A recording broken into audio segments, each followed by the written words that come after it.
Segundo dados da Organização Mundial de Saúde, o Brasil tem mais de 13 milhões de depressivos. Desse total, boa parte é composta por idosos.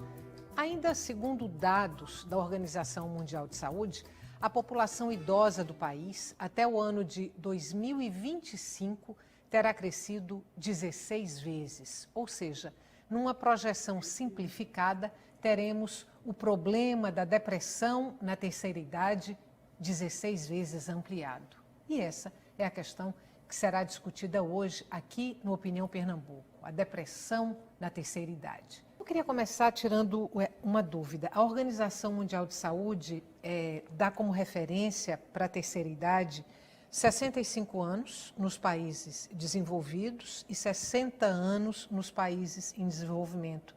O referencial no Brasil qual é? 60 ou 65?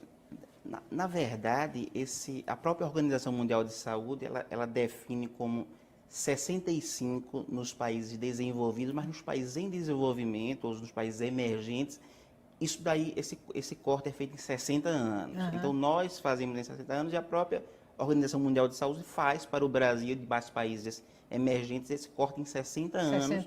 E divide também o que nós chamamos de muito idoso, o muito idoso, em 85 anos ou mais nos países desenvolvidos e aqui no Brasil e demais emergentes em 80 anos. Certo. Bom, a pergunta agora é a seguinte: quão frequente é a depressão na terceira idade? Duas perguntas: quão frequente ela é na terceira idade e se é uma depressão mais severa do que nas outras faixas etárias? Quem me responde? Tá. O que a gente fala de depressão, né, de início tardio, né, aquela depressão da terceira idade, a gente espera uma prevalência em torno de 15 a 16%. Né? A gente tem que lembrar também que aquela depressão maior, né, aquela depressão mais severa, a gente espera uma prevalência, né, de em torno de 3 a 4%. Né? Aí o senhor está falando nos idosos especificamente, nos idosos, de 3 a 4%, prevalência da depressão severa entre idosos. Isso, tá. A gente está falando aqui, né, dos sintomas depressivos significativamente importantes, né, clinicamente, né, que seria nessa faixa aí lá dos 15%, e da depressão maior, né, aquela que preenche os critérios diagnósticos, vamos dizer assim, e uma depressão mais grave, né, uma depressão em torno de 3 a 4% dessa população. Né? Lembrar que essa população, a gente pensando assim numa comunidade. Né? Se a gente for passar para um ambiente hospitalar, um ambiente de ambulatório, ou até mesmo esses locais de casas de repouso, isso aí pode ampliar muito né, essa margem. Né? São mais causas biológicas, são mais causas psíquicas, são causas que têm motivações sociais? Como é que a gente vai desenhar um pouco aí? Essa questão, inclusive, é bem interessante, né? Em relação, a gente tem algumas diferenças da depressão clássica, ou a depressão comumente vista no adulto jovem, para a depressão que se vê no idoso. Né? E algumas diferenças passam exatamente por isso. É mais comum que a depressão no idoso tenha um aspecto orgânico e biológico até um pouco maior do que a gente vê comumente no adulto jovem. Não é? Então tem uma série de peculiaridades. É por isso que a depressão ainda é muito subdiagnosticada e subtratada no idoso. Determina que se extrapola muito do que se conhece, do que se conceitua como depressão para o idoso, mas tem algumas peculiaridades no idoso que são diferentes. Por exemplo, a depressão no idoso muito frequentemente tem sintomas que não preenchem critérios, como o Fred já colocou há pouco, do Frederico Marcel, não preenche critérios de depressão maior, mas são sintomas significativos para impactar na qualidade de vida daquele indivíduo. E muitas vezes isso é visto como algo, até não só pelo idoso, familiar, sociedade, até por alguns médicos e profissionais de saúde mesmo, como algo normal para o envelhecimento. O idoso está menos interessado em questões sociais, familiares, em sair para a igreja ou ir para alguma atividade que ele antes costumava fazer e está mais em casa, menos participativo, como algo do sintoma de um envelhecimento. E é aceito até por alguns idosos esse mito. não é? E por trás disso, muitas vezes, pode estar a depressão. E não é à toa que esses sintomas que misturam a ideia de envelhecimento normal e depressão faça com que essa depressão muito comumente seja subdiagnosticada, subtratada. Na sua experiência clínica, é comum Sim, bastante comum, né? idosos com depressão, é com depressão branda, com depressão severa, com depressão que não retroage? Certo. Na nossa prática é bem comum, né? Nós atendemos idosos, né, que apresentam um quadro de depressão. O interessante também é que muitas vezes ele não vem com aquele quadro clássico, né? Muitas vezes o idoso ele não vem falando, não chega para a gente falando sobre que ele está triste, né? Que ele está com choro fácil, que ele tem sentimento de culpa, né? Muitas vezes, inclusive, quando ele vai procurar um profissional, ele vem por outras queixas, né? Ele vem por queixas somáticas, né? O corpo dele que está sentindo dores por todo o corpo, dores de cabeça. E muitas vezes é preciso um olhar, né, mais apurado para identificar ali um quadro depressivo. Né? É comum a depressão ser confundida com outros problemas de saúde, por exemplo, Alzheimer? Sim, aí é outra questão também que eu acho bem importante que a gente converse sobre isso. Em problemas de saúde em geral, é comum ela ser confundida, né? Há pouco, como foi colocado, a questão de dores e fadiga. Muitas vezes o idoso procura o médico inicialmente ou uma ajuda profissional por sintomas muito mais físicos, né? Outros sintomas diferentes daqueles sintomas clássicos de depressão. E muitas vezes o que está por trás é realmente uma depressão. Essa questão que foi citada de dores é bem característica, como alterações do hábito alimentar, alterações do sono, alterações... E aí vem outra questão, outro tipo de sintoma também, que é comum no idoso, que são sintomas cognitivos, de memória, atenção, outros sintomas cognitivos. Isso daí tem dois lados da moeda, certo? Existem os sintomas cognitivos que se apresentam no idoso pela própria depressão. Então, a depressão pode causar um impacto na atenção e, consequentemente, na memória, o que se convencionou chamar de pseudodemência depressiva. Esse é um lado. E existe o outro lado também.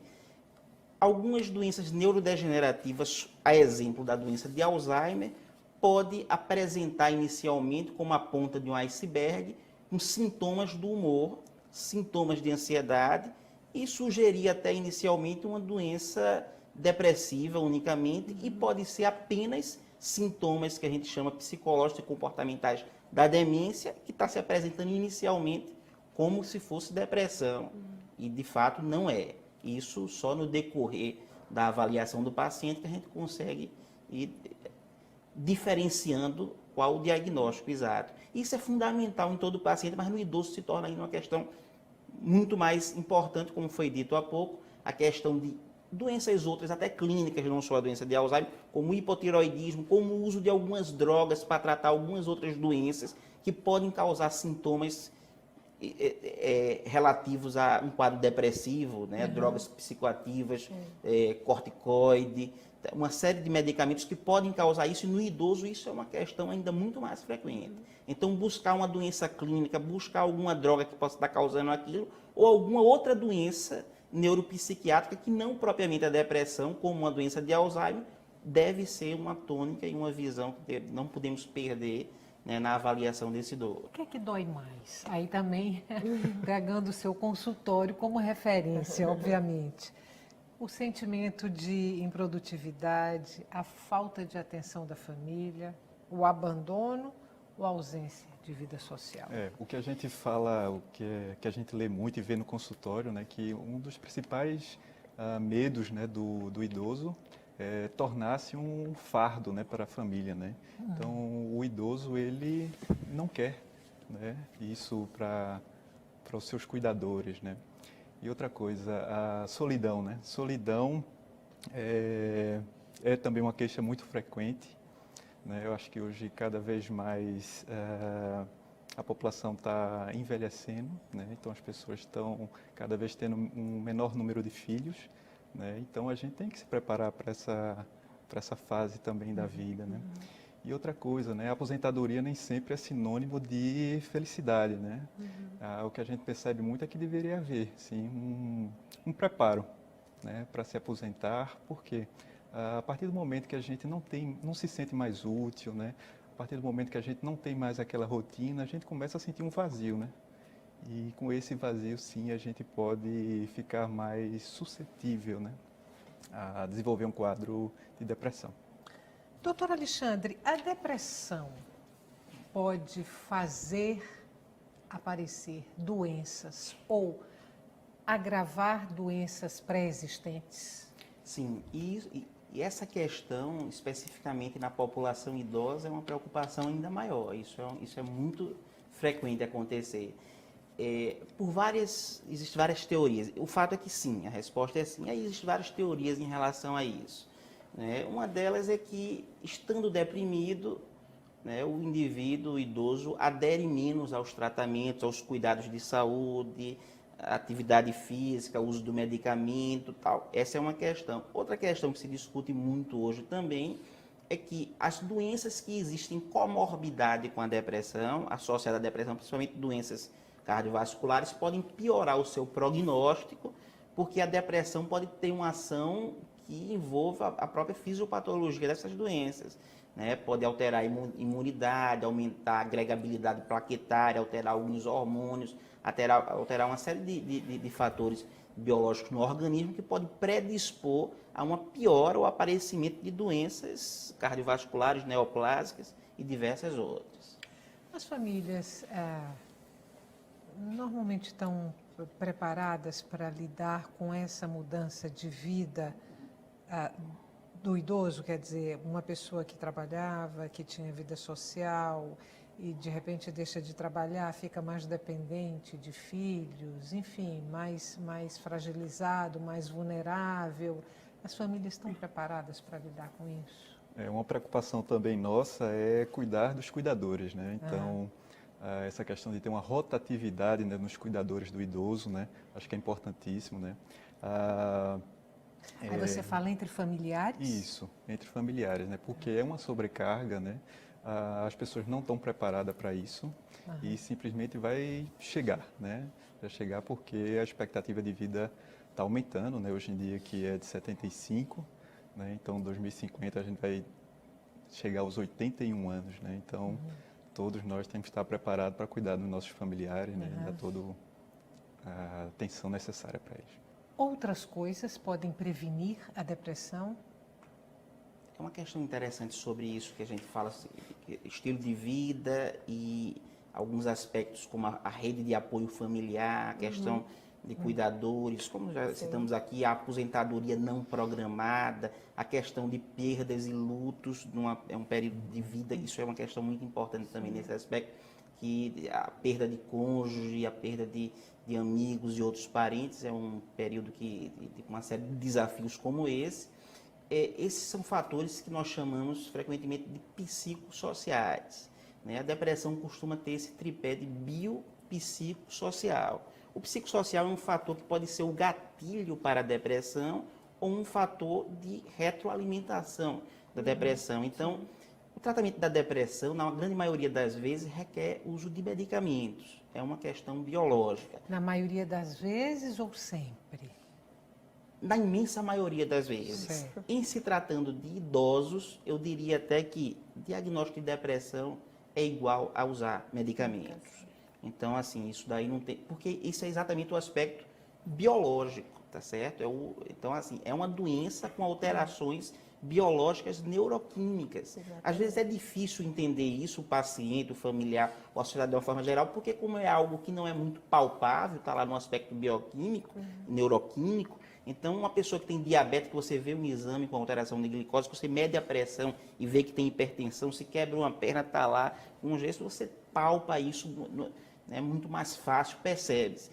Mas a depressão é uma questão também biológica, certo? Esses aspectos psicossociais também não podem ser desconsiderados, porque até para o tratamento, além das questões farmacológicas, a melhora do ambiente também faz parte do tratamento. Agora me digam uma coisa, a partir do que o senhor colocou, a gente não está aí com um problemão, porque no bloco anterior foi dito que alguns medicamentos de uso comum aos idosos, né, para combater problemas outros de saúde, podem gerar depressão, podem implicar num quadro depressivo. Por outro lado, se a depressão se instala, o idoso tem que usar medicamentos. E aí, como é que faz? Vai ficar... Quer dizer, você toma remédio para resolver outros problemas, o remédio gera depressão, para você se curar da depressão, você tem que tomar mais remédios. Como é que se resolve isso? Uma grande preocupação é a polifarmácia do idoso, né? Então, o idoso, normalmente, quando chega no consultório, ele já vem com vários medicamentos, né? Esses medicamentos, eles podem interagir entre eles, mas a gente tem que fazer aquilo que é. Se a gente identifica um quadro de depressão, a gente tem que pensar realmente no antidepressivo, né? A gente quer melhorar aquela qualidade de vida do paciente, a gente quer tratar, né? Mas a gente tem que ter cuidado também assim para não medicar a utilização de medicamentos de uma forma excessiva, né? Que também pode ser bastante prejudicial para o idoso, né? Vou pegar um outro ponto que vocês colocaram, que é a questão do luto, que o luto também pode determinar um quadro depressivo. Vamos considerar um quadro depressivo que resulta dessa perda, né? Essa dor pela separação de um ente querido. Também essa dor teria que ser curada com medicamento? É uma questão, em relação, a gente falou aqui no início do programa, a questão da tristeza, o luto e tal, isso é importante diferenciar da depressão. Às vezes a pessoa fala, não, hoje eu estou depressivo, hoje eu acordei. Não, a pessoa está triste, e isso é normal na vida, né? O luto, na perda, a tristeza, a melancolia sobre alguma questão específica naquele momento que a pessoa passa na vida, como vem momentos de alegria e tristeza, isso daí não é depressão. Enfim, essa é uma questão. E agora existe um outro lado também, e isso em relação ao idoso ainda é muito mais comum do que no adulto jovem, é o subdiagnóstico e da não atenção ao diagnóstico de depressão, de achar que não, ele está mais triste, está mais apático, mas também já está idoso, já está com 80 anos, também com 90 anos ele tem que estar assim, ele tem que não estar assim, e achar que isso é normal do envelhecimento. Esse é um problema mundialmente, ainda de um impacto muito maior negativamente do que se falar no eventual superdiagnóstico de depressão, né? E sem dúvida, a gente tem que considerar que viver um luto, viver uma perda, isso tem que ser feito e isso é normal a vida de qualquer um. Mas esse outro lado da moeda tem tido um impacto em saúde pública de uma magnitude muito grande e na população idosa muito mais ainda. Então, se fala muito hoje, se tenta nas universidades, nos cursos de medicina, cada vez mais treinar, né, e aperfeiçoar. Não vamos ter suficientemente quantidade de geriatras ou psiquiatras ou psicólogos, enfim, para poder diagnosticar, verificar se aquela pessoa está... Muitos desses idosos eles vão procurar um clínico, ou o seu cardiologista, ou o seu... referindo àquela dor excessiva, referindo àquele cansaço físico e tal, que pode ser, muitas vezes, depressão. Então, essa é uma questão importante. E sobre a questão do uso de medicamentos, é muito importante que se diga que o tratamento medicamentoso hoje de depressão é extremamente seguro. E assim, o medicamento usado não é um calmante, não vicia, não é tarja preta, não é esse o medicamento que se usa. Ao contrário, esses são medicamentos até muito arriscados para a população idosa. Então, os chamados medicamentos que frequentemente se usa por aí, benzodiazepínicos, medicamento para dormir, calmantes, tarja preta, drogas que causam dependência, que vicia, como se diz a população. Esses são medicamentos que trazem um risco excessivamente grande de causar alteração cognitiva, demência propriamente dita, queda, fraturas e pior, inclusive, da própria depressão, se usado só esse medicamento, ser um medicamento específico para tratar depressão, como é exemplo dos inibidores de regulação de serotonina, que é uma classe de medicamento hoje extremamente segura e muito frequentemente usada na população geriátrica. Diagnóstico tardio num quadro depressivo pode atrapalhar muito a recuperação dessa pessoa? Pode. É o que a gente vê muito na prática, né? Essa questão do subdiagnóstico e o subtratamento, né? e isso pode levar a, vamos supor que a pessoa tenha um diabetes, né? Vamos supor que a pessoa faça um tratamento de hipertensão. A partir do momento que esse paciente está deprimido, ele não vai ter interesse, né, de fazer o tratamento dele regularmente. Então ele começa a, para que eu vou me tratar? Né? Na verdade, eu não tenho mais prazer em nada, eu não tenho mais motivação para nada, então é melhor continuar dessa forma. Né? Então, isso vai, a longo prazo, trazer muito prejuízo para a vida, né, do paciente e para prejuízo para os familiares também. Né? Há casos de depressão irreversível? Sim, isso é uma questão também bem importante que seja discutida, principalmente na população idosa, como tem um aspecto, como a gente falou há pouco, de organicidade, assim, o aspecto neuroorgânico, o aspecto chamado biológico, tá certo? Daquele tripé, o aspecto biológico, além da questão psicossocial, tende a ser bem mais prevalente. Então, na grande maioria dos casos de idosos com depressão, é muito mais provável que isso vai se equivaler comparativamente a uma doença crônica como, por exemplo, uma diabetes ou hipertensão, tal, de tratamento a longo prazo, do que algo como, comparativamente, uma infecção que se usa um antibiótico, acabou e está tratado. Então, esse entendimento de depressão como uma doença com tratamento a longo prazo é uma questão fundamental. Doutor Frederico, o idoso ou a idosa, um dos dois, é mais predisposto à depressão ou fica mais vulnerável? As mulheres, elas têm um fator de risco maior, né? As divorciadas, né? A gente até fala que o casamento ele tem até um fator protetor, né, para a depressão. Né? E outra coisa interessante também, assim, que quem mais procura, né, o consultório, o atendimento, são as mulheres, né? São as mulheres, são as idosas. Eu acho que eu posso falar cerca de 90%, né, de quem procura, eu acho que são as mulheres. As mulheres são mais cuidadosas, né, as idosas. Nesse caso aí, o senhor falou das mulheres divorciadas, como se houvesse uma predisposição aí à depressão, à solidão, eu estou entendendo aí, por conta da solidão. O homem divorciado é mais bem resolvido nesse aspecto ou ele não se cuida, ele não procura o médico? Pois é, nosso cérebro ele gosta, né, de gente, né, ele gosta de pessoas, ele gosta de uma vida social. Né? Mas quando a gente fala aqui divorciada, mas isso se aplica também para o homem. Né? Então, o homem separado, o homem divorciado, ele também está sujeito. Né?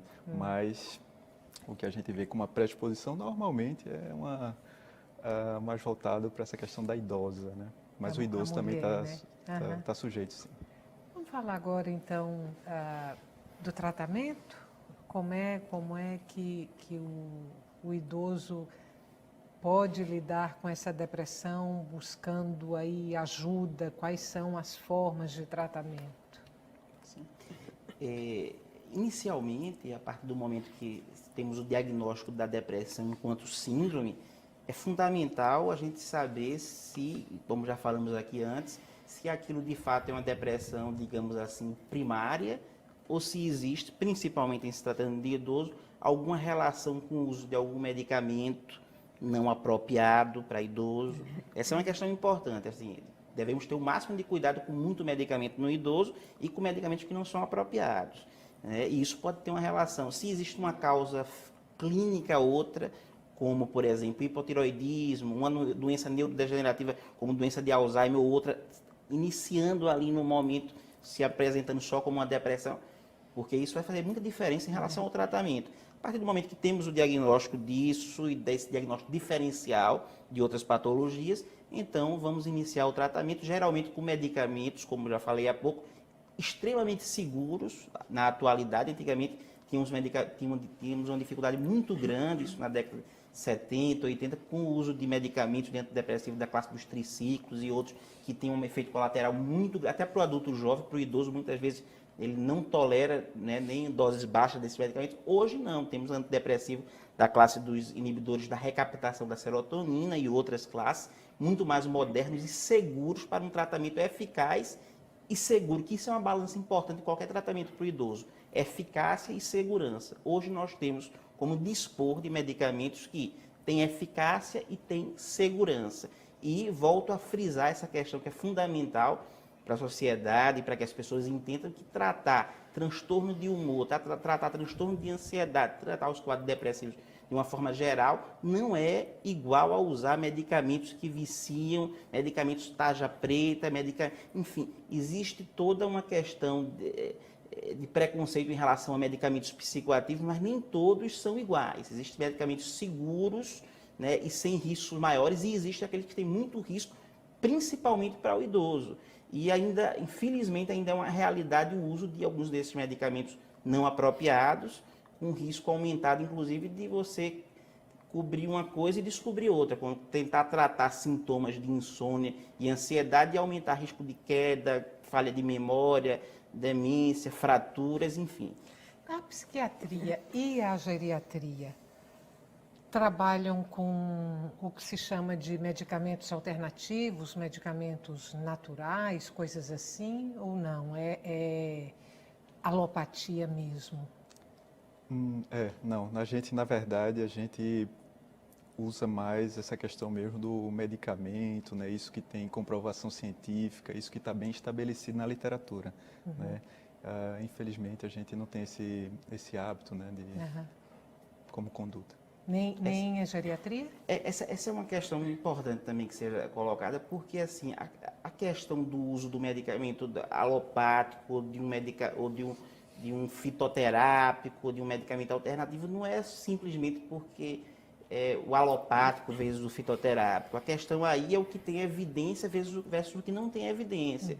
Né? Se houver evidência de algum tratamento alternativo do ponto de vista de desfechos clínicos importantes, de você diminuir morbidade, sintomas, mortalidade, seja em depressão ou qualquer outra coisa, é válido. Mas a questão principal não é alopático versus homeopático, fitoterápico versus drogas da indústria farmacêutica. Em geral, a questão principal é evidência científica.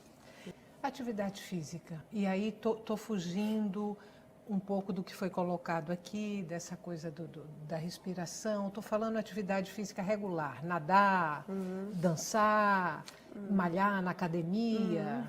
A atividade física ela é muito bem-vinda, mas muitas vezes a gente precisa melhorar o quadro de depressão, né, para o paciente ele ter interesse de ir, ter motivação para procurar uma atividade física. Então, muitas vezes a gente não deve, às vezes o família pergunta, né, a gente deve forçar ele a fazer uma atividade física, a gente deve exigir, não, a gente não deve fazer isso. Muitas vezes a gente tem que melhorar o quadro de depressão para que ele passe a ter uma energia, passe a ter uma motivação para procurar uma atividade física. Mas é muito bem-vinda, tá, a atividade física. E é muito interessante essa questão, assim, quando, a gente falou há pouco em evidência científica, assim, quando evidência científica em relação ao uso de medicamento ou qualquer tratamento, não é só a droga ou o medicamento, a gente tem evidência científica robusta, hoje, suficiente para dizer que a atividade física tanto serve para prevenir quanto para tratar a depressão. Adjuvantemente, dentro de todo o contexto da psicoterapia, atividade física, medicamento, mas a gente tem evidência científica que a psicoterapia é importante, de que a atividade física é importante, de que tais medicamentos estudados são importantes. Né? Agora, essa questão, como o Frederico colocou há pouco, é fundamental. Qualquer desses tratamentos que requer o paciente sair de casa, ser proativo, participar socialmente, fazer uma atividade física, às vezes até conseguir mesmo até uma psicoterapia, requer que ele tenha um mínimo de melhora para conseguir aderir ao tratamento, senão não vai. Alguma evidência científica relacionada à alimentação, quer dizer, uma alimentação orientada, mas bem cuidada, ao longo dos anos, poderia ser preventiva? Pode ser preventivo, assim, a alimentação balanceada, a dieta bem cuidada, bem organizada, bem balanceada, é importante e preventivo para várias doenças, de uma forma geral, principalmente para as chamadas doenças cardiovasculares. Então, esse cuidado com a dieta, tal, gordura boa, gordura ruim, a questão do sódio e da pressão, tá, é importante para isso. E se torna importante também para a depressão, consequentemente, por quê? Principalmente nos idosos, como a gente falou há pouco, a questão da organicidade, de doenças cerebrais que podem ser também vasculares, tem um peso importante no desencadeamento ou de causa de doenças neuropsiquiátricas, seja depressão, seja demência por doença de Alzheimer, seja demência vascular, seja qualquer uma doença dessa, tem uma relação muito grande na população idosa com doenças crônicas e vasculares é uma delas. Consequentemente, a dieta é importante. É alguma associação alcoolismo, depressão? Sim, os alcoolistas, né, eles estão mais sujeitos, né, a apresentar, inclusive o álcool, quando ele é usado inicialmente, né, ele causa aquele efeito da euforia, né, mas logo em seguida ele vai vir algo que simula, né, sintomas depressivos. E a partir do momento que isso torna-se um uso crônico, essa pessoa ela está mais suscetível, é como se ela retroalimentasse esse processo da depressão, né? E eu acho que outra causa também que a gente devia falar um pouquinho é a questão do suicídio, né, nos idosos, né? Que se a gente for mensurar, né, em torno de 20% desses suicídios que eles são, vamos dizer assim, que resulte, né, que seja efetivo, 20% deles são praticados por idosos, né? Então os idosos, eles a gente tem que estar alerta para isso, tem que cuidar muito, está associado a um quadro de depressão, né? Então, muitas vezes, aquele contato inicial com o profissional, muitas vezes, aquele é o único momento que a gente tem, né? Para tentar diagnosticar, tratar uma depressão e evitar essa perda do idoso. Né? Existe algum estudo de mapeamento da depressão por países, quer dizer, quadros mais acentuados em determinados países, quadros mais brandos em outros, e aí tentar se fazer um estudo, um mapeamento, por que essas diferenças existem, ou não, é uma situação mais ou menos homogênea? Não existe, existe heterogeneidade na apresentação, nos quadros em alguns países. A gente até viu algumas vezes, tem um projeto de um psiquiatra que trabalha muito com neuropsiquiatria geriátrica no Rio de Janeiro, Gerson Lax, que já está na 4ª edição de uma parceria de encontros e workshops e congressos do Brasil com a Noruega, né? Brasil e Noruega. E a gente vê lá que nos países escandinavos existem algumas diferenças. Por exemplo, a gente citou aqui no início do programa, o psiquiatra Frederico Maciel, que a depressão maior é até mais prevalente no adulto jovem, a despeito do que a gente possa pensar até diferente do que no idoso. A gente imagina, embora transtorno de humor de uma forma geral é mais comum no idoso. O peso principal aí da maior quantidade de transtorno de humor do idoso são as chamadas depressões menores ou sintomas depressivos que não fecha critério para depressão, que aí é muito frequente e pode chegar aí a 8, 15, às vezes alguns estudos quase 20% da população idosa, enquanto depressão maior. Isso é alguns estudos que nós temos na América do Norte, aqui no Brasil, mostrando isso, mas tem alguns estudos, por exemplo, escandinavos, que mostram até depressão maior sendo um pouco mais frequente ou parecido no idoso do que se encontra no adulto jovem. Enfim, então existem algumas peculiaridades e diferenças de acordo com o local do mundo. Última pergunta para a gente terminar o programa. Namorar ajuda? Ajuda? Pode ajudar a tirar o idoso de um quadro depressivo? Se o namoro for uma escolha do idoso, né, uma opção, e se tiver um retorno positivo, de bem-estar, né, de troca afetiva, claro que sim. Namorar em qualquer idade, se for nessas condições, vai fazer bem. Inclusive é uma queixa, né, do idoso, que é a redução da libido, né? Então isso vem para a gente no consultório, muitas vezes a gente tem que orientar, né? Então faz bem sim namorar e protege. E aí não teria um outro complicador também, quer dizer, muitas vezes a quantidade de remédios que o idoso tem que tomar não pode inibir a libido? Pode? Pode. Em torno de 58%, né, dos antidepressivos que a gente prescreve, eles podem se tornar uma queixa, né, para o paciente, que é a redução da libido. Né? Então é prevalente, né? Mas a gente tem que também pesar os benefícios, né, que vêm associados. Né? Inclusive, até porque assim, a depressão em si pode influenciar negativamente na libido e na sexualidade de uma forma geral. E alguns dos tratamentos também podem. Então, a gente tem que encontrar aí, né, um equilíbrio entre o tratamento, o tipo de tratamento, a droga escolhida, a reavaliação do tipo de medicamento que está usando e o próprio processo da depressão influenciando nisso aí. Boa noite, acabou nosso tempo. Muito obrigada.